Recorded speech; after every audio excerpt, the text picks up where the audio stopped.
Hi guys, if you are watching this video, that probably means you have a M-Audio Fast Track Pro audio interface like this one, and you have problems while trying to install drivers for it, like the runtime error, like this one.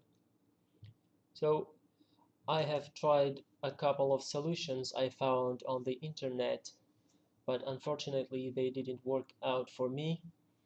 So I found a trick or a solution that works for me.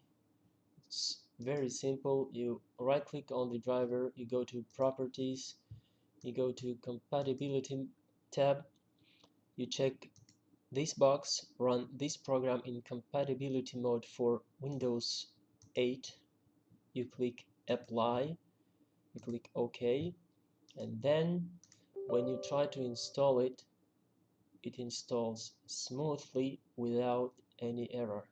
Here we go.